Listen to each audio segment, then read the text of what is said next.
Hello, and welcome to another episode of your Bish Therapist podcast. I am your host, Melissa Reich, your Bish therapist. Today's episode is going to be an intense deep dive into Monica Garcia's relationship with her mother, Linda. And of course, for those of you who don't know, I'm going to talk about who Monica is. I'm going to really lay the groundwork for, for those of you who don't watch, what their relationship may be.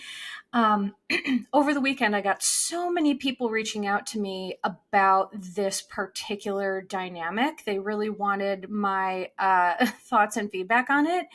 And sometimes people will DM me or email me and say they, want me to cover X, Y, and Z. But this was like, it was so many messages about please cover Monica and her mom. So here I am. That's what we're doing today. So today I'm going to talk a little bit about who is Monica Garcia, who is her mom, Linda. I'm going to talk about multiple scenes and what I observed with their relationship because for those of you who don't know, I stopped watching Real Housewives of Salt Lake City for a couple of reasons, but the main one is Mary Cosby. It is bananas to me that Bravo has a person like this, just like continues to feature them, continues to, I don't know, whatever, promote Mary's bad behavior. I mean, so in watching, I did have to go back and watch these interactions with Monica and her mom, and I kind of fast forwarded through everything else. But I just want to say that I think Mary Cosby makes being a terrible human an Olympic sport. And I'm so confused why, Bravo continues to have her on her TV, but that's a whole other story. And for those of you who are interested, I did an episode about there's something about Mary Cosby and her family. So please go back and listen to that. If you haven't, it'll give you a little bit more background into my frustration with Mary. I just don't like people who say that they're spiritual leaders and then are just the most miserable humans to everybody. That is incongruent, and I am not here for it. So that's one reason why I don't watch it. The other reason why I don't watch it is because I know this may sound, I don't know. I feel like Lisa and Meredith and even Whitney a little bit are like caricatures of themselves. It's just, I don't know. I just don't find it incredibly interesting to watch. I think Meredith, sometimes there's a lack of authenticity and there's a performative nature to her on the show, which for me, what I always loved about Housewives is just like the genuine, authentically wild, antics. And to me, I don't know, Salt Lake City just feels a little bit different to me. So if you love it, no shade. I'm glad that you do. It's just, for me, I'm just not into it. I'd be happy to watch once Mary Cosby is off the show. I think I can get over that part of it. But until, while she's still on our screens, I just have no interest. So I'm going to talk about all of that. And before I get into the Monica and her mom of it all, I did just want to say thank you for people had reached out over the last week. It's been a very hard week for me. And sometimes for me, when things are challenging, I tend to just kind of go down and be quiet and just, I'm not on social media. I just need to take some time, and some people noticed. And so I appreciate the care and concern. I am okay. And I just feel that, I'm feeling, I think, what a lot of people are feeling. So this is just why I wanted to talk about it briefly before I get into the episode, is that I just feel the world has been really heavy with a lot of just heaviness and grief lately, between what's going on, in our world, basically, the violence and the senseless tragedies, that's one thing. And then, for me, I always talk about how grief begets grief, right? So when you're kind of feeling grief about one thing and then other things happen, it just becomes like a grief landslide. And so this week, that's just what's been happening for me. Dealing with chronic illness is Every day is a new adventure, and sometimes those adventures aren't fun, but you're forced to take them anyway. And, I have been doing this for years. I will continue to do this for years. I'm okay. I can handle my stuff, but, it's just grief over not having control of your body is tough. So for all people who are dealing with a chronic cancer, a chronic illness, I see you. Plus, the one thing that I do just want to say is that when our mental health or our mental state is we're having trouble, we can physically feel that. And so I just wanted to share a little bit about like our minds and our bodies are connected. They're one entity. They're not separate, despite what everyone on the planet would like you to believe. So when you're having a tough time mentally, for people with chronic illness, you're going to feel that physically. And it doesn't mean both aren't real. It just means, when I'm having a harder time, so does my body. And that's just how it goes. So I want to let people know that if that's what you're experiencing, it's okay. Just, observe it. And all we can do is just feel the feelings until it passes and cope and use our coping strategies and things like that. But the last thing I do want to say is that for people who struggle with seasonal affective disorder, so for those of you who don't know, seasonal affective disorder, the acronym is SAD, S-A-D, because I still don't know if that's truly, if someone just like made that up and just wanted it to say SAD. I don't know. I don't know if that's a happy coincidence or not. But so seasonal affective disorder is tough because for people who struggle with depression, which I do, so I have complex post-traumatic stress disorder and major depressive disorder. So in the winter, I live in Northeast Pennsylvania, and in the winter, so right now it is dark at 4:30 and it is freezing cold until probably March. So for me, I notice every year around this time, my mental health takes a little dippity doo-dah, and it's just from the lack of light. And, so the one thing that I want to suggest to people who are listening to this who feel like they may struggle with seasonal affective disorder, one thing I recommend is getting a seasonal affectiveness disorder light lamp. So I have one. I don't get paid to do this. I'm just promoting this for your own wellness, which is, you don't have to get the one that I got, but just Google seasonal affective disorder or SAD lighting. And the important thing to know is that for a light to be effective for seasonal affective disorder, it has to be 10,000 lux at least. It has to be 10,000 lux. So you can just go ahead and Google that and get yourself a light. And I use it every morning.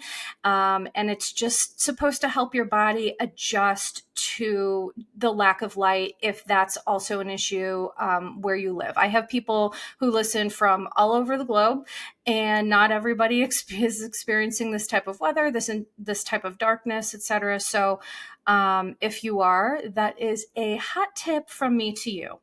But a couple of other hot tips that I just want to share that I kind of use to help me get through this week is, if you need to take a step back from the internet, we don't always have to be engaging, despite, popular belief. It's like, we don't always have to be giving our opinions all the time. We don't always have to be engaging. We don't have to read all the news. We don't have to be so informed that it's hurting our mental health. So I just think my message to people listening and watching this is that just take an assessment of your own personal well-being and just see where you feel like you might need a little tune-up. Most people that listen to me are women. And so I want to say that I think that sometimes women, we just don't take good care of ourselves. We focus so much on taking care of other people and everything else. We're just kind of conditioned societally to do that. So if you're feeling burnout, take an inventory. Just quiet time. You don't even have to meditate. Just check in with yourself and see what you might need. the reason why I'm sharing this is because it's hard to get back on track and to figure out where to go if you're not sure where you're at and what you might need. So that self-assessment portion can be really imperative in dealing with, this kind of stuff. So we're all going to be okay. We'll get through it together. I'm here to help. I'm here to support. And I'm here to share my experience, strength, and hope. Because, for me, why do I have this platform if I can't share these experiences and try to help people? So I hope this has been helpful. Okay, now let's move on to Monica Garcia and her mother, Linda. So for those who don't know, Monica Garcia is on the Real Housewives of Salt Lake City. Okay, Real Housewives of Salt Lake City, this is their 4th season. They're a newer franchise. And I also think for me, that's part of maybe why it feels a little bit weird. I feel like these ladies came in and they were fans, and that's kind of new for Housewives because we haven't had a ton of new franchises. Successful franchises, I guess I should say. So, and that's no shade. It's just, whatever. But I think that sometimes for me, Salt Lake, they feel like fans, or I don't know. There's just something about it that feels off. So Monica is new. So she is new to season 4. And so in the beginning, when I was watching it, there were a couple of scenes with Monica and her mom, who is called Vovo, because Monica and her mother are Portuguese and Colombian, I believe. Yes, Monica is Colombian and Portuguese. And obviously so is, her mother is Portuguese.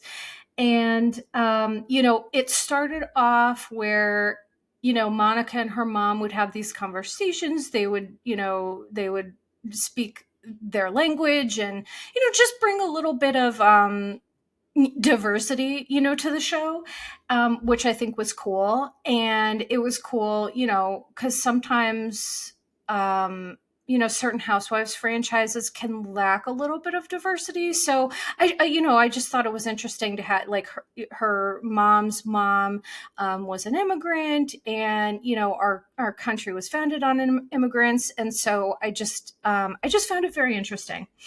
So Monica's whole thing, for those of you who don't know her, I'll just put this out there really quick, is she was born in Boston. And then her mother moved her to Pennsylvania. I'm going to talk about that. When she was in junior high. And then I guess they moved back to Boston. But the real main stuff here with Monica is that she's an only child. Her mom and her dad never married. And her dad, she said, her mom and her dad had an argument, and one day he just left after the argument when Monica was 4. And the reason why that is crucially important to me is that I've talked about this before on my other podcasts. When little brains who do not know how to process things properly experience something like this, I guarantee that was a formative memory for her, in terms of sometimes you can have an argument with someone and they can just leave and you'll never see them again. I guarantee that had to impact little Monica's brain for sure.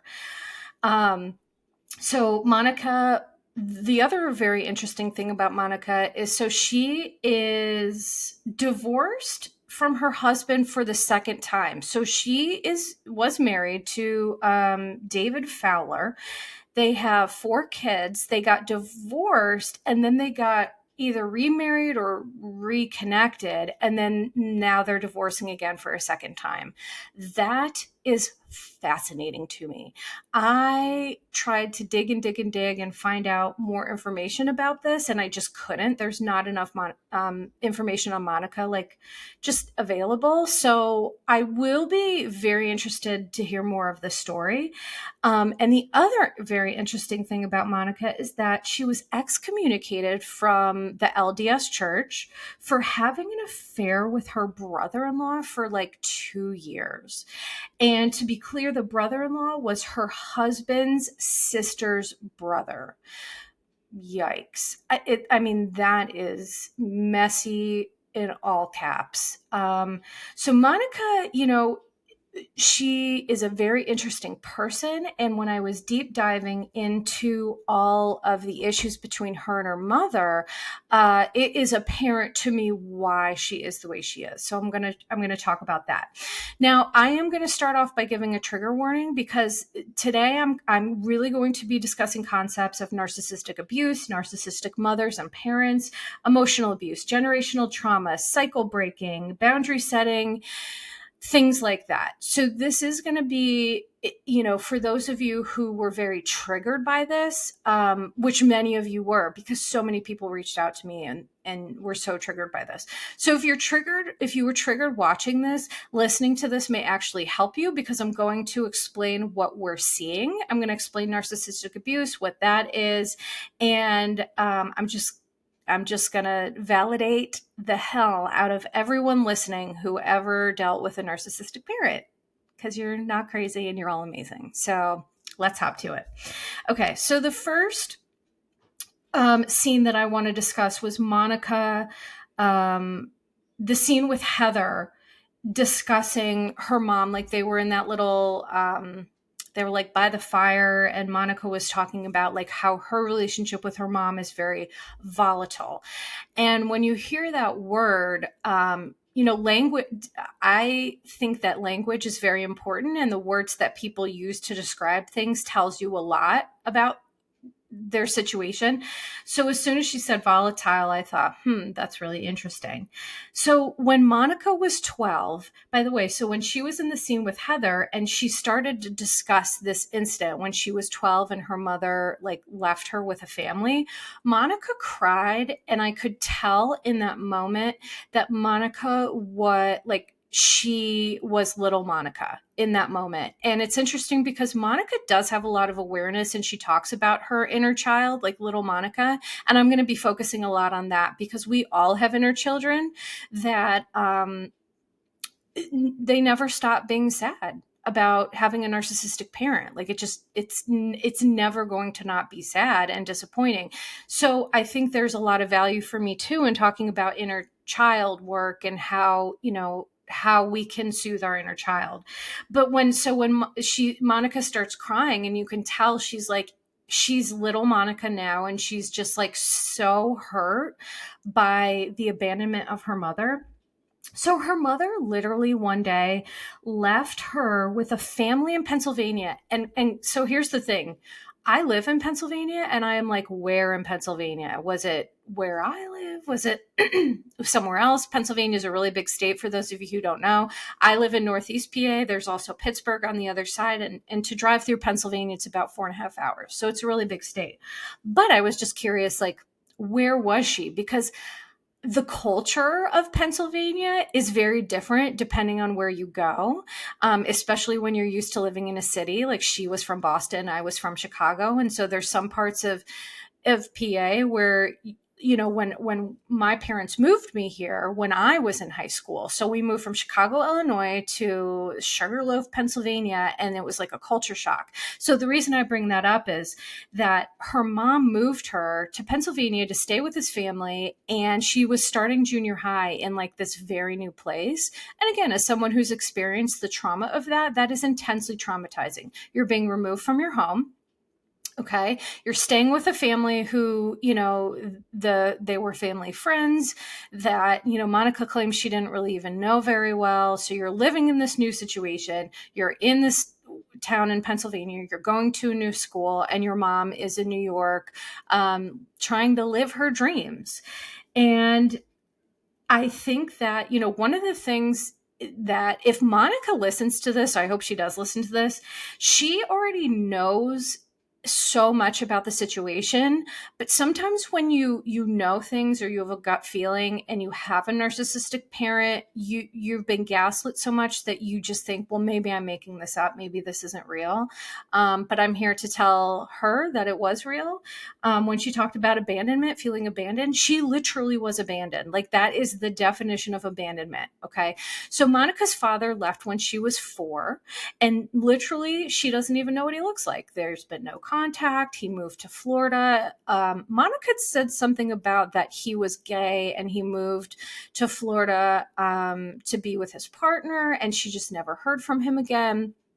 I mean, that's her self-report. I don't know, if that's accurate or not. But the point is this. If your child's father has left and you are their only parent, and you fail to see how that might impact your child to just like leave them with a family while you go off and live your dreams, that tells me a lot about Linda right there. Sure does. Tells me that Linda cares about Linda and that she just lacks a lot of empathy and awareness. Yeah, that's what I'm going to say about that. And the thing for me that is wild is that Monica talked about, when she was talking with Heather, she said, I wouldn't have left my bed today if it weren't for you. And so what I can tell in that scene was that Monica is swimming in the emotions of all of what happened to her when she was a child. And so she doesn't have strong roots. So when her mom does something or she gets upset by something, she just like flows in the breeze because Monica hasn't done the work yet to get those strong roots, which no shade. It's scary to think about doing that work, but I can just tell that she hasn't done it. And because here's the difference. When you've had childhood trauma, narcissistic abuse, whatever it is, and you get triggered by something, I can usually get my roots strong and remind myself that this is not before, this is now. I am safe, I am comfortable, and I am in control. And it shows you that Monica just isn't in that space yet, which fair enough, but I hope that she can get there. Because living in that space where you're just kind of flown with the breeze, it's just, it's terrible. It's really terrible. So the example that I'm going to use to talk about, so Monica's mom has come forward to refute a lot of these claims. And I printed out some of her tweets because they were so ridiculous. So first of all, Monica's mom on Twitter is LD Millionaire, which if that name isn't a red flag, I don't know what is. But she just like has come forth and tried to like dispute all of these claims that Monica has made. And it's just like, it would be so much easier if you could just be like, yeah, I'm sorry, I fucked up. But like narcissistic parents cannot do that. They're just like incapable of doing that. So it's like Monica's never going to get what she wants or needs for her mom. And you could just tell she's not in an acceptance stage about that, because it takes a lot of trauma work to get to that acceptance stage. It takes a lot of work with yourself, with your emotions, things like that. But here's why this is so damaging. Linda tried to come forward and say she knew the family, she was familiar with them, blah, blah, blah. And so Linda does things like plays with semantics, and I just don't play that. I do not play the semantics game.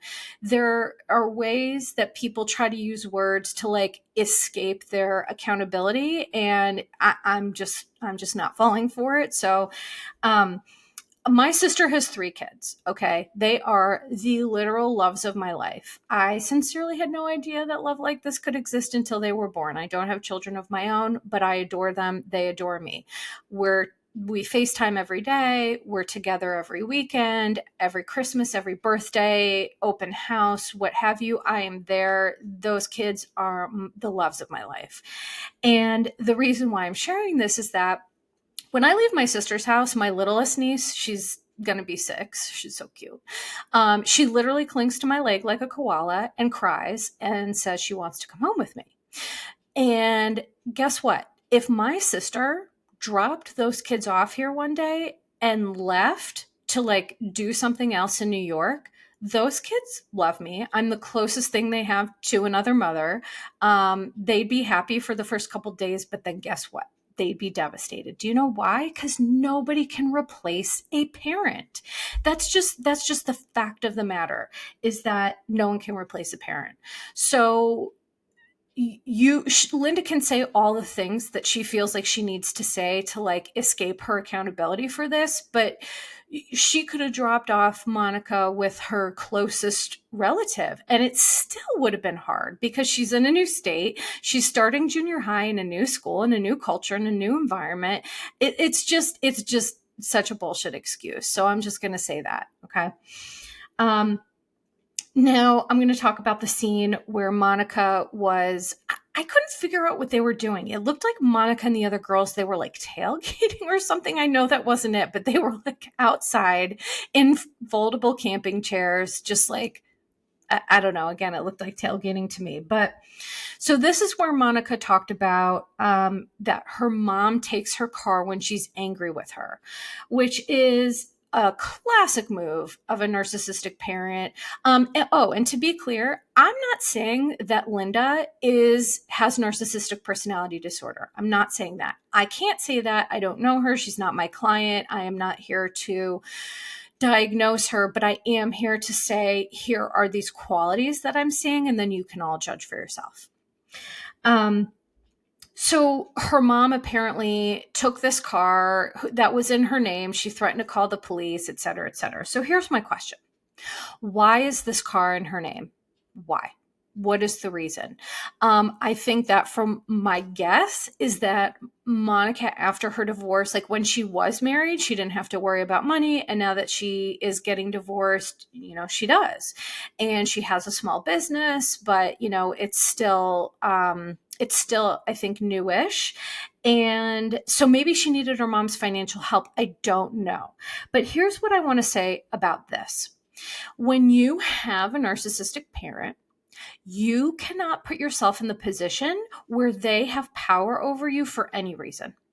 And that's sometimes impossible as an early adult when you're just starting out. And if you need help with a loan or a car payment, what have you, the reason you can't do that is because they're always going to use it for power and control over you. Always, every time. So my message to Monica is, if she can't afford the car, which, listen, I get it, right? You're on Housewives. You don't want to be pulling up in a hoopty. I understand that. But at the same time, you have two choices.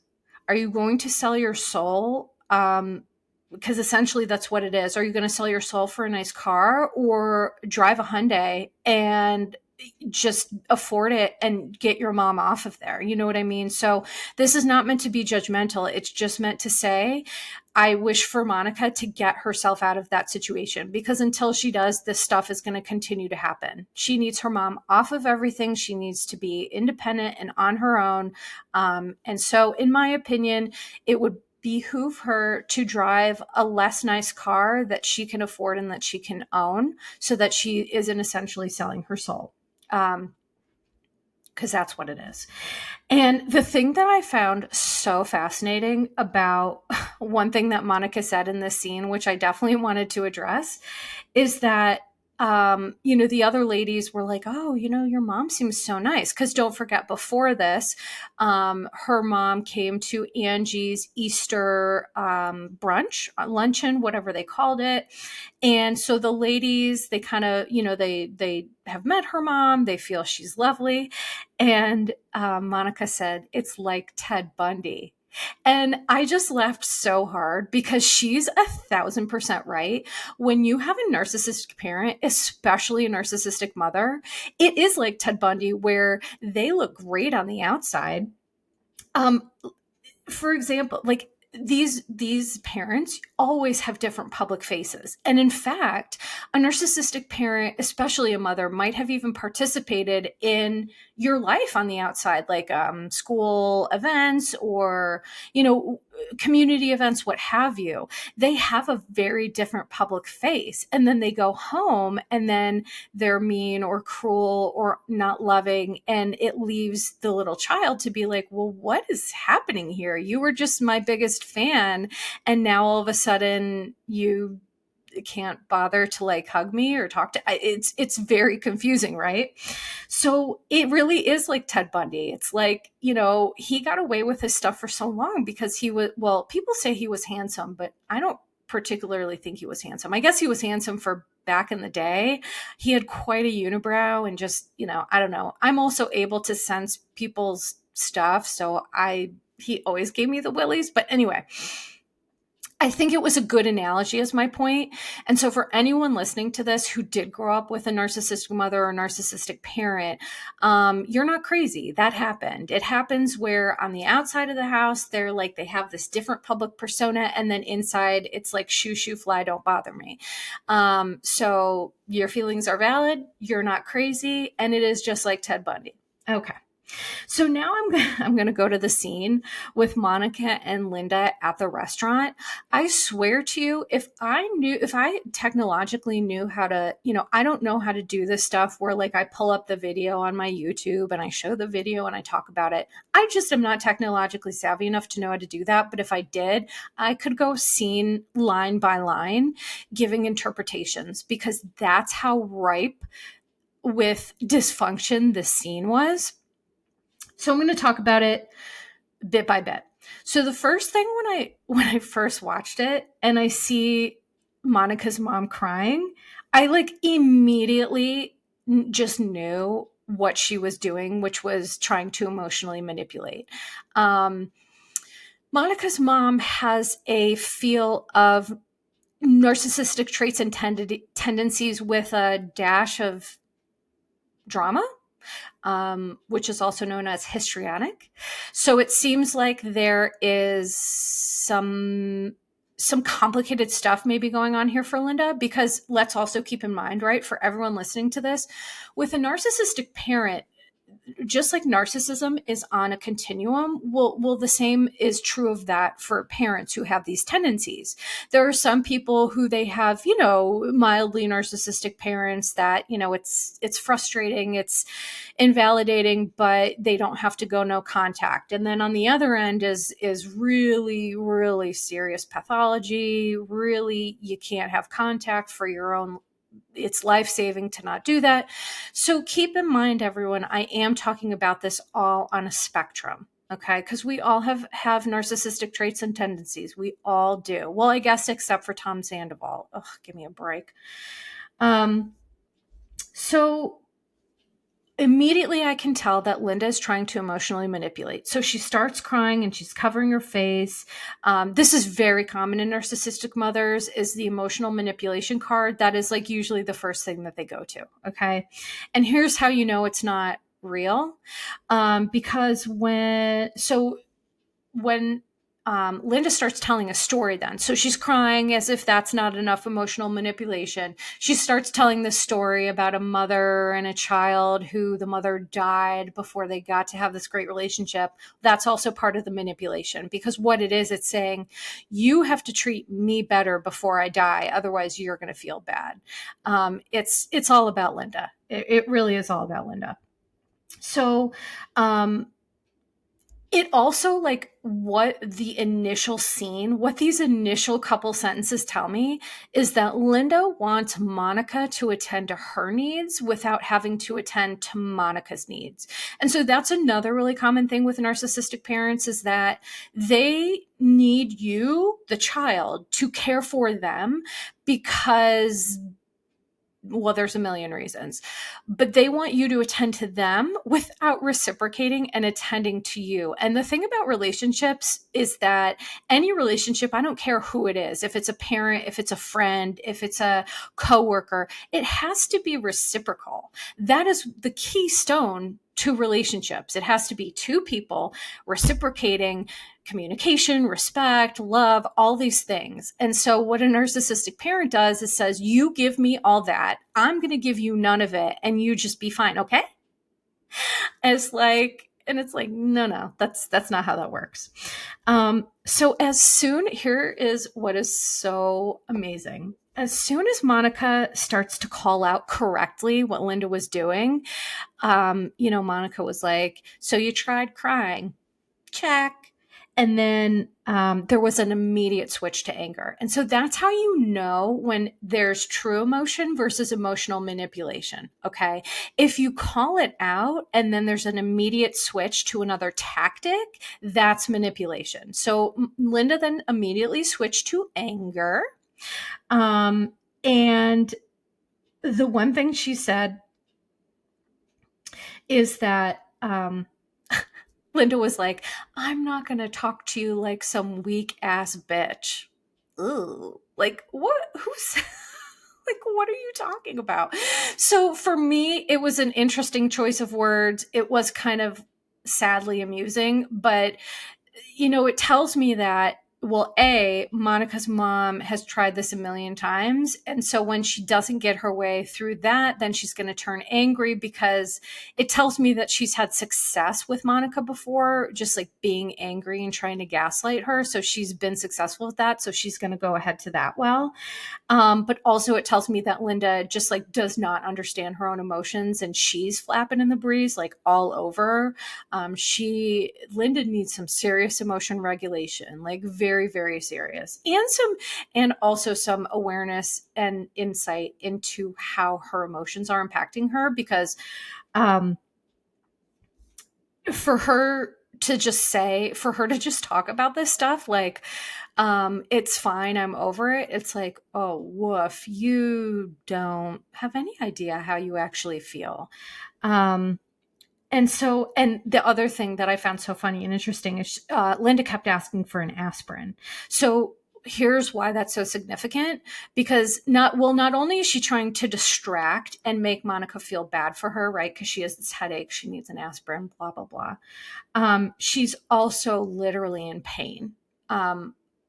That is the part where my therapist brain can kind of see some subtext, and she's literally looking for aspirin, but she's emotionally and psychologically in pain.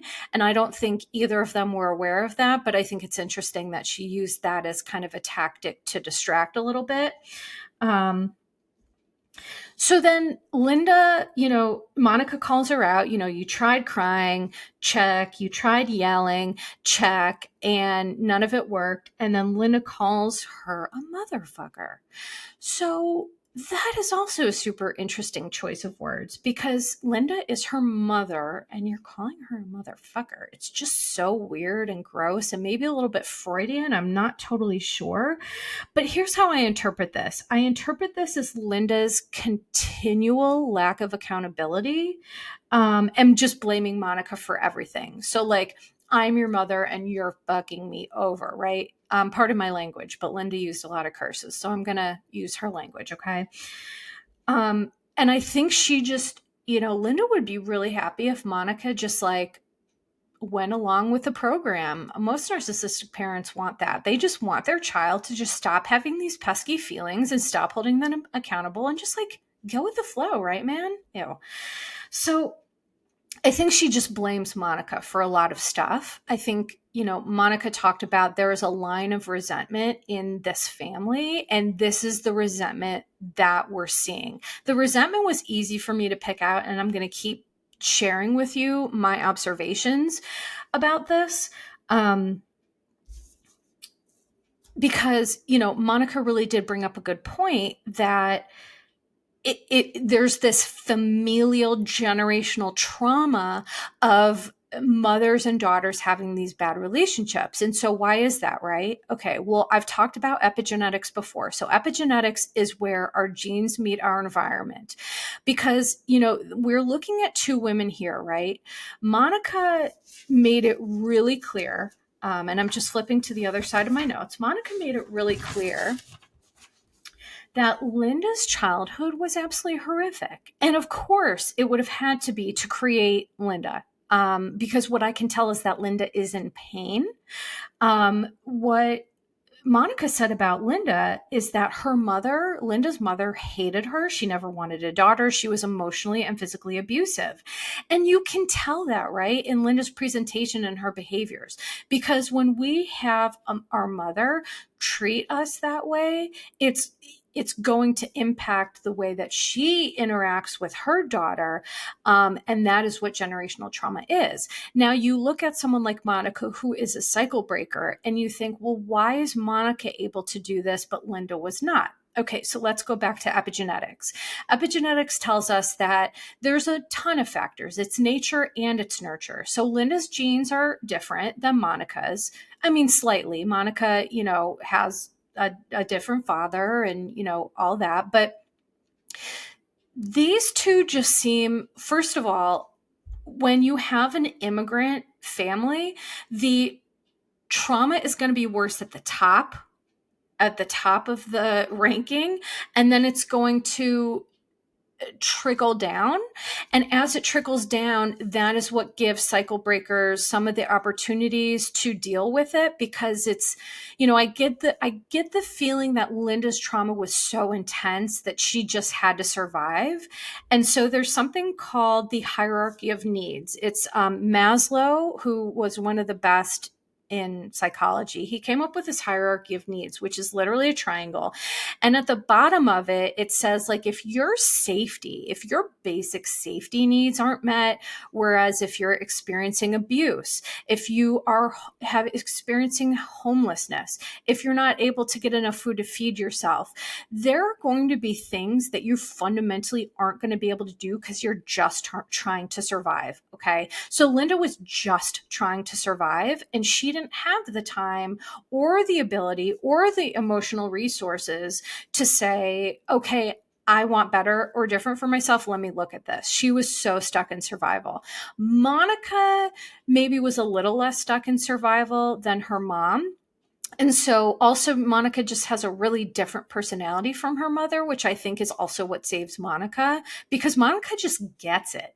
I was watching this and I was like, yes, Monica, yes. Like this dinner was a guide on how to deal with a narcissistic parent, sincerely. Like, well, I'll say in terms of behavior, I think Monica, you can still tell she's like really angry and hurt and upset, which she has every reason to be, but that is just coming through her pores. And here's what's fascinating about narcissistic mothers is that your emotions about them will piss them off. Like if you're mad at them for something, they're mad at you for being mad at them. Okay. So I just think that Monica has just had it with this woman. But for me, it would be helpful for her to manage her own feelings for her own wellness. Okay. So let's see here. When Monica brings up Linda's childhood, Linda says, I'm over it. And here's what I want to say about that. Saying you're over your trauma and carrying the boulder of pain with you doesn't mean you're over it and it doesn't exist. It just means that you're going to go through your entire life spreading your pain like a plague. Sorry, that's the truth. I saw this really interesting meme on Instagram about, it's like a person and there's like a boulder attached to their leg, and like that's what carrying trauma feels like. But also we have to remember that when we have unresolved trauma and we're not working on for ourselves, we accidentally run people over with a boulder. We hit them, we get them dirty. We do all these things because of our pain. And so Linda, because she's not willing to be aware of her pain, she's not ready to process it, she just doesn't want to touch it, she's just going to keep slinging pain until she is ready to do better, and she may never be ready to do better. So that's something interesting. Linda, just seems really afraid of her pain, which the true generational trauma that I see is that Monica also shares that. These are two women who have experienced awful childhoods, and they are afraid to feel their pain. And that sucks, right? It sucks because really the only way out is through. For those of you who have listened to this podcast before, you have heard me say this time and time again, the only way out is through. And we have to believe that we are strong enough to survive the journey. And Monica is strong enough to survive it. She has to do better for herself. Okay. So Monica discussed, really accurately the long line of resentment and the generational trauma. And what I want to say about that is she's right, because I believe that Monica's mother has always resented Monica for having a better life, for being on a TV show, because let's not forget, Linda moved to New York to, have her dreams come true. And all of a sudden she's watching her daughter get the accolades, the fame, whatever you want to call it, that she so desperately wanted. I can just feel the jealousy seeping through Linda's pores. And I just think that, it's the interesting thing about narcissistic parents, especially narcissistic mothers, is that they will say the words that they're happy that you had things better than they did, but they don't really feel that. And that's apparent in their behaviors.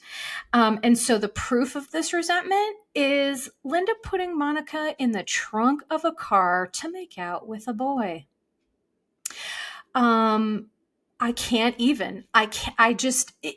So Linda, in order to she was so desperate for love from a man, she literally took her child, put her in a trunk, which Linda was like, it wasn't a trunk. Here, what did she say?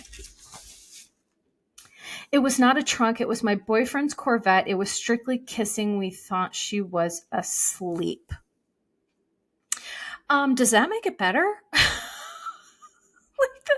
That's the thing too about sometimes narcissistic parents, which is like they try to make excuses for their behavior that are so insane. It's like, well, is that still okay? Like that seems totally insane to me. But to me, that's just proof of her resentment. It's like, I'm not going to let this little shit get in the way of me getting love from a man, which I desperately need. And, so again, Linda's response was, what was I supposed to do? My brain exploded because she's literally asking Monica, what was I supposed to do? I needed love and you were like a boulder on my ankle. What was I supposed to do? And she just has no awareness of how fucked up that is. She just has no awareness of it.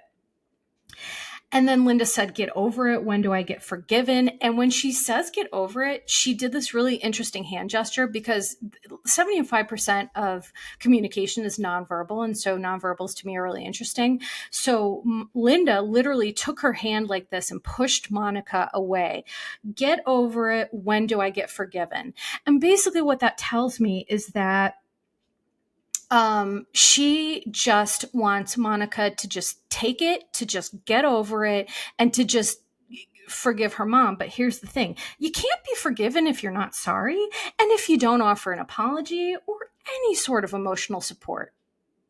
So that's the thing with a narcissistic parent. They want to say the shallow words and then just have you be like, oh, okay, well, you said you're sorry. But your behaviors aren't indicating that you're sorry, because you're still doing the same old stuff. Narcissists often require blanket love, support, and forgiveness without doling any of it out themselves. So I just think, that was really interesting. Again, I want to say, go Monica. Monica, here's my message to Monica, okay? You know who your mother is. You know why she is the way she is, because Monica's the one who laid out the generational trauma. She understands that. You know how to be a cycle breaker and do it different to an extent, because clearly Monica's her relationship dysfunction and all these issues is a function of what she witnessed growing up, right? Because she has not worked through it, because she has not gotten therapy around it. You can have the awareness, but Monica needs the other part, which is so Monica knows that behavioral changes are great, but behavioral change is different from accepting and processing feelings. Okay. And so the one thing that Monica hasn't done is process those feelings. As I mentioned before, the only way out is through. So to be honest, if Monica's listening to this, girl, you did so much of the work. You've done it. You see it. You understand it. You're validated. I'm validating you. You're right. So now do the work on your own, which will give you the freedom that you want to have. Because truly, with a narcissistic parent, it is about trying to give ourselves the most freedom we can possibly have. That's the goal. And the only way out is through and processing emotions. That's the way to do it. And listen, I'm saying this very matter-of-factly because, you know, a lot of people want to believe that there's a different answer. There's a shortcut around the pain, but it sucks. There isn't. But through that pain will come knowledge and insight and understanding and freedom. So really what you get is, it's so worth it. But I understand that the pain, it scares people. So now I'm going to talk a little bit about like what is narcissistic abuse, and I'm going to talk a little bit about some common examples and maybe some ways, because I know a lot of people listening to this and watching this are like, okay, well, what do I do now? So I'm going to talk a little bit about that. So narcissistic abuse is a term to describe a type of emotional abuse that comes from a person with narcissistic personality disorder. Okay. Narcissistic abuse it's just incredibly painful to endure because most people, they're gaslit so much that they still as adults will be like, well, maybe I'm dramatic. Maybe this didn't happen. And it's like, no, it did. Your parent or caregiver is just really good at gaslighting you. And so it makes people, especially women, second guess themselves for the rest of their life until they really work on it. People with narcissistic personality disorder have a constant need for admiration. So that's why when children can get so unhappy with a narcissistic parent, it can be so problematic because it's like they just need this admiration. And when they're not getting it, it can just be a miserable place. Narcissistic parents also don't know anything really about you and have never cared really to get to know you. They may ask you really stupid, shallow questions and you're like, what? And that's just like their stuff. They don't know how to reciprocate, and they just don't know how to do that. So some features of narcissistic abuse: love bombing in romantic relationships. Because let me be clear, you can have narcissistic abuse again with a romantic partner, with a parent, with a coworker, with a boss. I've had plenty of those. And you can experience these in all different types of relationships. So love bombing, gaslighting, isolation, ignoring boundaries, and projecting are some of the like main features of all this. And so I'm going to give you some common examples of narcissistic abuse so you can really, again, hopefully this is to validate folks that have spent a lifetime going through this. So a common example is withholding, aka the silent treatment. No, not good. And here's the reason why this is so damaging. The one thing that I believe is a relationship killer, I said this on my last podcast, is when people stop communicating. When people, whether it's couples or friends or family, when people stop communicating, it's like death to the relationship.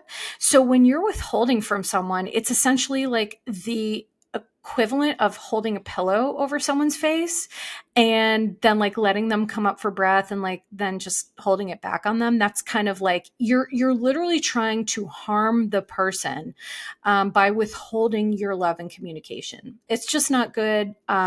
Listen, if you find yourself, if that's a toxic trait that you have, listen, all you can say is I am aware of this and let me try to do better. Okay. Emotional blackmail is also super common. So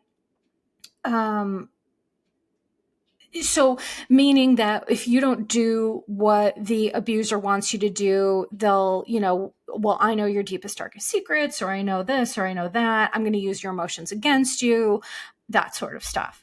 Insults, of course, are huge with narcissistic abuse. Name calling, harsh criticism. So, like motherfucker and, stuff like that. That is meant to manipulate.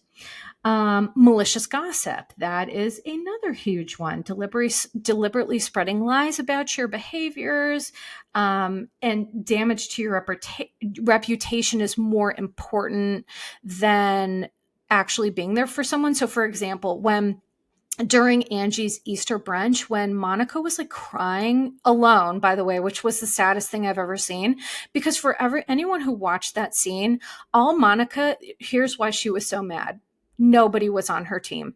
Nobody, not her mother, not her castmates, not a single person in that room was on her side.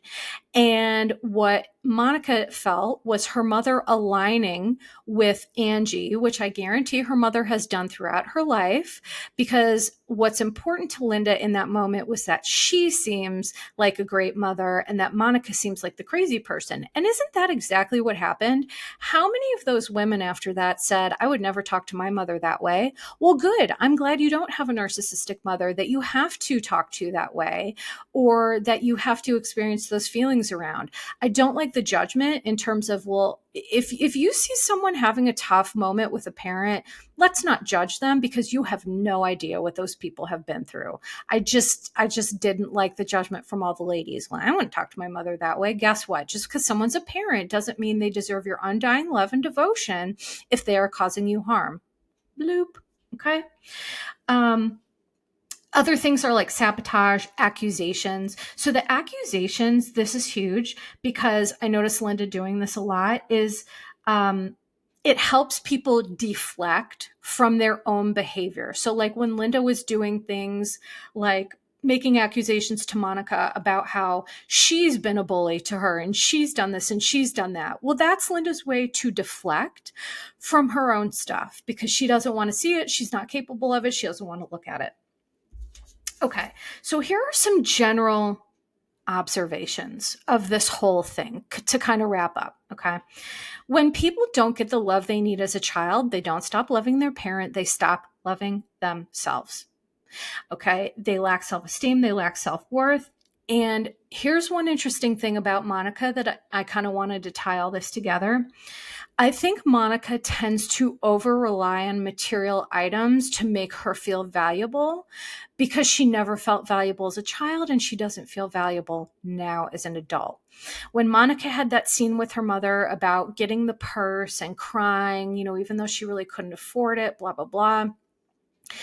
It is no surprise to me that Monica, because she hasn't gotten those strong roots yet, she feels like she needs her car. She needs a Range Rover. She needs a purse to feel valuable, to look valuable, when in reality, when you do the work to work through some of this stuff, that is what makes you feel valuable. The stuff is just temporary. It just provides a kind of a bump and a feeling of, I'm valuable. This means something. So that's kind of my interpretation of Monica with the whole purse. She just needs to learn to feel valuable as a person. And then I think some of that other stuff with the cars and the purses will maybe fall by the wayside.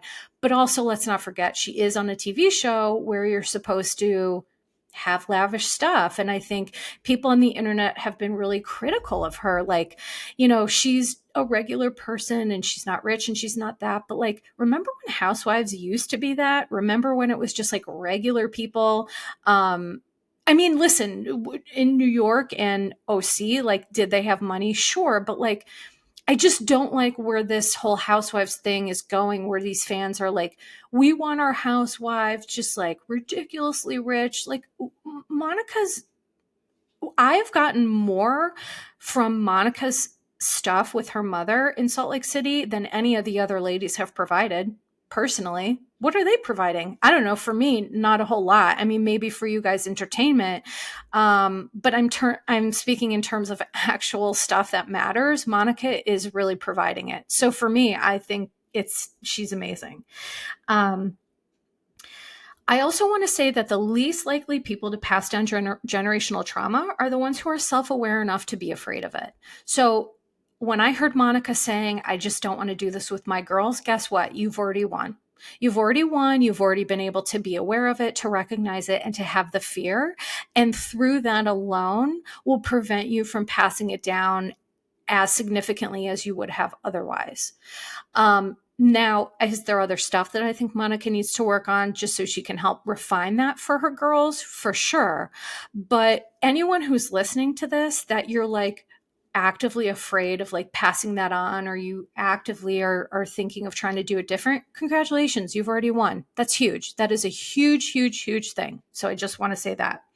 The last thing I want to talk about, because this is a pretty controversial topic, is contact versus no contact with a narcissistic parent. So again, what I want to say about that is remember the spectrum that I talked about, okay? For some folks, no contact with a narcissistic parent or boss or caregiver or what have you may be life-saving. It is absolutely, you are not able to maintain a healthy lifestyle. Having connection with that parent and no contact is the only way to do that. There are some people on the other end of the spectrum that sometimes communication, self-reflection, and boundaries is enough to maintain a relationship. And I think the key to that is to not have any expectations about what the relationship is. So for example, if you have a narcissistic parent and there's like one thing you have in common, or there's a hobby, or there's something that you like to do, okay, do that. If that's healthy and that's great for you and that works for you, part of this is grieving the loss of the parent that you wanted or needed, and accepting the parent that you have. And again, only in certain circumstances this is possible. Please understand, I'm not saying this is all circumstances, but I have helped people in both situations. I have worked with people that have successfully, maintained their boundaries and, maintained a relationship light with a parent. And then there's some people who can't do it. So the key to making this successful is not only the self-awareness, but boundaries. And I'm going to take it a step further and following through with boundaries. So what happens is sometimes people will set a boundary with a parent or someone, and then that person will immediately break the boundary because they're going to. A narcissistic parent will always break a boundary, will breach it every single time. You have to follow through on the consequence of whatever that boundary is. So follow through is key. So for example, if you have a parent and you say, you cannot speak to me like this, and then they speak to you like that, then you need to exit and you need to follow through on that boundary. And then they're not going to have access to you for that period of time, right? So it's very nuanced. It's very individualized. Every situation is different. I send love to every single human who has dealt with this. And just know, I hope this podcast has been validating. I hope it has given you some information and some knowledge, but most importantly, I hope you have felt the love and the validation from me to you sincerely. So this is going to be it for my podcast today. Thank you so much, everybody, for listening and for your continued support. And so what I will do quick is plug myself.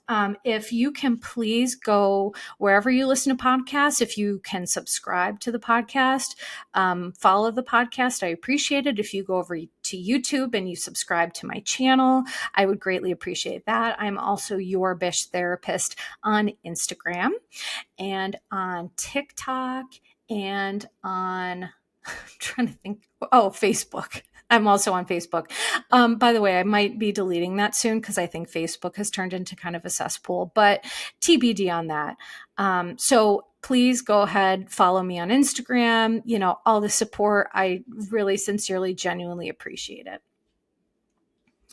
So for today, I'm going to say, take care of yourselves and each other, and please be the light in the world you want to see. Thank you.